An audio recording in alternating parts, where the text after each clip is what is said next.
Hey everybody, it's Matt. This is the 10-Minute Bible Hour podcast. Can you hear that music in the background? Let me turn it up a little bit. Oh yeah. Da, da, da, da, da, da. Been listening to this for a real long time. That's not music by Jeff Foote, who makes all the music for this podcast. I wish it were. Rather, it's hold music with a tech company I've been waiting to talk to about a broken Ethernet switch all day.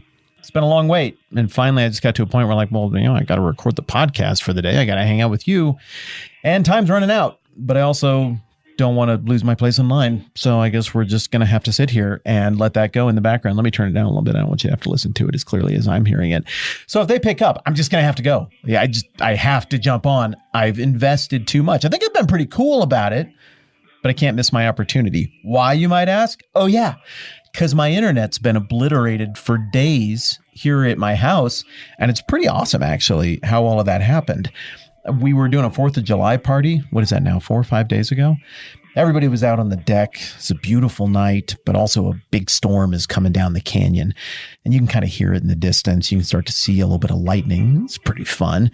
You know, what do you do on the 4th of July? You look at the sky for the light show. So this one was just from nature and it was great. We're all out there and we're doing the thing where you see the lightning and then you 1, 1,000, 2, 1,000, 3, 1,000. And you estimate how far away the lightning strike was based on how long it takes for the thunder to get to you. We're all having a great time. I mean, it seems like the lightning's a long ways away until it wasn't. All of a sudden, boom, lightning just directly over the top of all of us. And there's this huge explosion. I mean, just a rip of thunder. And everybody yells and screams and plates are flying. And then like a cartoon, everybody tried to wedge through the door to get off the deck and back into my house at once. And I got my hands in the small of the back of 2 of my buddies I was the last one in. So I'm pushing them like, go. There's lightning. I'm going to die. And they're like, we have babies in front of us. We're going to trample the babies. I'm like, trample them just a tiny bit, like the kind where it doesn't hurt them that much because I'm going to get murdered by lightning. In the end, we all got inside. Everybody was fine. It was a pretty good laugh because of how much reaction there was to this. And also, we could see where the lightning hit. It hit the tree between my place and my neighbor's property. Hang on. Is this him? Your call will be answered. Dang it.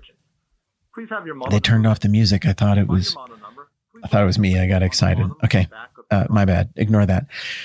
The lightning had hit this huge tree between me and my neighbor's property, and it just blasted a whole bunch of leaves off of there. And you could kind of feel it in the air. You know, if you've ever been real close to lightning, you know what I'm talking about. This was the first or second closest lightning strike I've ever felt in my life. And my neighbor called immediately. It was like, my electronics are all going crazy. I think it nuked my electrical system. And I think they're still having problems with it over there. And so I was like, oh, well, I better go check. And everything, fortunately, checked out fine on the electrical side. But I noticed my internet was shanked. And so I tried a couple of troubleshooting things and nothing worked. I'm like, we're having a party. I'll figure that out later. Well, here I am 4 days later, 5 days later. It's still not fixed. It looks like all my electronics were okay in terms of being surge protected, but the internet line maybe got sizzled a little bit, and that cooked my Wi-Fi router, my Ethernet switch, and my modem. So I'm trying to just, pull on this thread with customer support and try to figure out what's broken and what it's going to take. I don't know if you know this about me, but I make things on the internet for a living, and it's really hard when you don't have the internet. So I very quickly burned through my wireless hotspot on my phone. It took me like 3.5 hours to publish a silly little short yesterday. And so as you see, I can't hang up on this support call. It's just going to have to linger there in the background while we talk. Why am I telling you all of this? 1, because I think it's a really interesting story. There was a lightning explosion and it wrecked things. That's cool. 2, because patience. Because we're on the fruit of the Spirit that is patience right now. And I'm not sure that I am properly demonstrating patience, but believe me, as I've been trying to sort all this out for the last however many days, it has occurred to me what passage in the Bible we are looking at, and in particular, what fruit of the Spirit, what word in the Bible we are fixating on right now. And I think it's helped. I don't want to be a total hypocrite, like nothing more than like a 3 out of 10 level hypocrite. So I'm trying to be real cool about it, and I think we've made good headway. I've made some friends over there in the customer support world, And, maybe we're just one phone call being answered away from having everything straightened out. Yesterday, we talked about how the fruit of the Spirit is stuff that flows out of the character of God. There are certain attributes of God that are transmissible, where God's like, this is who I am and this is what I'm into. These are my values. And now as my children who bear the mark of me, who are clothed in the royal robes of my kingdom, you're under the sigil of my household, you're under my banner, you're going to exemplify these things as well. Well, that's kind of what the fruit of the Spirit is. These are trademarks, hallmarks, calling cards of the God who is behind them. That's pretty cool that he would put his mark on us in that way. But also there's stuff from God that isn't transmittable, because if it got transmitted, then I guess we would be God. So God does give us the gifts of love and joy and peace and patience and kindness and goodness and faithfulness and gentleness and self-control. But he doesn't impart to us all knowledge, all power, the ability to transcend distance and be everywhere at once. There are religions that teach that.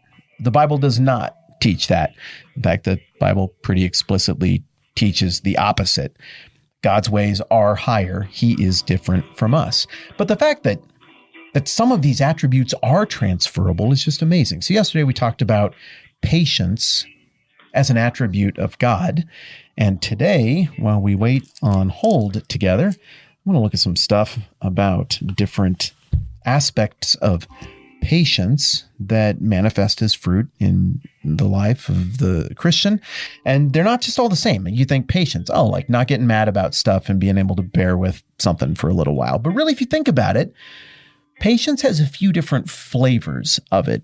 One type of patience that we see talked about in the Bible, that we see modeled in people we admire, is patience with God. It's just simply understanding that stuff I was saying a minute ago about how God's ways are higher than our ways, and understanding that we don't get to dictate terms to God. Psalm 37:7, this is kind of a famous one. Be still before the Lord and wait patiently for him. Don't fret when men succeed in their ways, when they carry out their wicked schemes. Okay, well, that makes sense. That part of getting this right is saying I trust in the character of God. And that means that even though I would like history to unfold differently, more quickly even sometimes, I'm not in charge of that. And so patience is kind of an aspect of trust. Oh, wait, are they here? Hello? Your call will be answered by Dang it. Please have your model number ready. Matthew, be Find your patient. model number. Please Be look at the patient. label You're on the literally bottom or talking with back of people your about box. patience from the Bible, live, in real time, right now. Don't make an idiot of yourself. Am I trying to do a fruit of the Spirit by the power of the flesh right now? I don't know. It's confusing. Maybe. 2 Peter 3:9. Stay in the queue, please press 1. What? If you would What? like our agent to What? call you back later, please press 2. No, I'm staying on the line. I'm pressing 1. Your call will be answered by the next Okay, available we're hanging in. We're still rolling. 2 Peter 3:9. But don't forget this one thing, dear friends. With the Lord, a day is like 1,000 years, and 1,000 years are like a day. But the Lord is not slow in keeping his promises, as some understand slowness. He's patient with you, not wanting anyone to perish, but everyone to come to repentance. What an interesting insight from somebody who knew Jesus real well and real personally, that being Peter. What an insight from somebody who was loudly and brashly on the wrong side of the patience with God equation. Remember, right after Peter correctly confessed Christ in Matthew 16, Jesus was like, yep, and I'm going to die. And Peter was like, no, I'll stop it. And Jesus was like, don't do that. Get away from me, Satan. And Peter was like, okay, I'm just going to wait till my moment. And then when the moment came, he took out a sword and started chopping at people. Peter has been way... Hi, thank you for calling People in Hey, I have to go. I'll get you back. My name is Isabel. Can I have your first and last name? Yeah, you bet. It's Matt Whitman. I'm calling from the U.S. 10 minutes later. Okay, I've got an exciting update. They can't help me at that number. We looked up the version, the model number, and they're like, oh, that one particular model number, we have to relay you to this other hotline, and they can only help you at this other time. So you'll need to call them. And wait times are higher than usual right now, so we're very sorry about that. So Hey, more lessons in patience. This is great. What I was saying is that this passage in 2 Peter 3 was particularly poignant for Christians who didn't really have a sense of the timeline yet. They didn't know how to understand exactly what time frame Jesus was talking about all of this. When Jesus explained how history would unfold at the end of the book of Matthew that Peter was there for, it wasn't totally clear. I mean, there wasn't a number. There wasn't a date that he gave. You kind of come away with the impression might be quick, might be a while. So live like it could be right now, any moment, but also pace yourself like it could be a long time.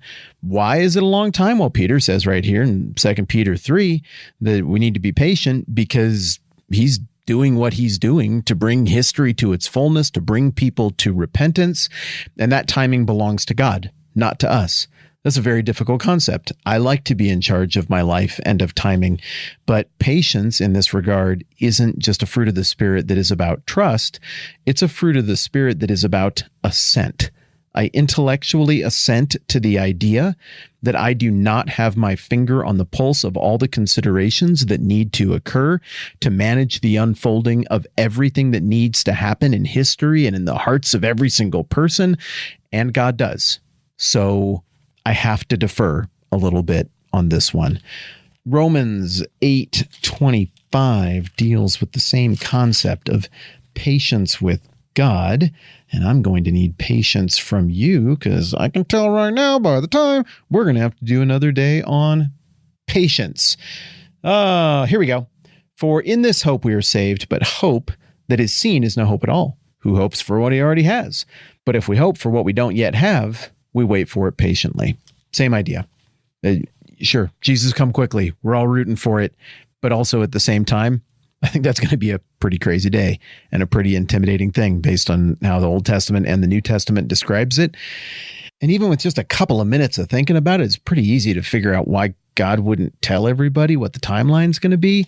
That would mess with stuff. Instead, I'd reference you back again to Matthew 24 and Matthew 25, where Jesus talks about this stuff with the disciples. And more than focusing on timelines, Jesus focuses with them on readiness, on a right posture, given the reality of who God is and the reality of what God is doing to redeem. Hey, this should be your right orientation toward your lifetimes and the unfolding of history and God's work in all of it. And Peter, clearly, as we just looked at, took from those teachings of Jesus in Matthew 24 and 25, he took from it this sense of, I trust God. I trust him to keep his promises. Might seem slow from a human perspective, but no, he's on it. The field is tended, and I will be patient with God, and I will trust God. Nice job, Peter. That guy learned a lot along the way, didn't he? Hey, here's the point. As we discussed yesterday, patience is an attribute of God. It's one of the attributes of God that is most evident just from looking at nature and reason. Look around. Do we still exist? Do you see that there are difficult things in the world? Okay, what's going on here? We were made. Why isn't whatever made us fixing it right now, judging it, solving it? Well, I don't think it's carelessness. I think there's a larger plan, and that larger plan includes patience. Because of that, we don't just imitate the patience of God, but we're patient with God, and this is a fruit of the Spirit. There's a few more categories of patience and how that manifests in the life of a Christian that we're going to talk about next time around, and hopefully by that time, I will be a citizen of the internet once again. Good luck, me. Thanks for your patience with the hold music, and thanks for your patience with me having to take a call in the middle of our conversation. All right, that's plenty for now. I'm Matt. This is the 10-Minute Bible Hour podcast. Let's do this again soon.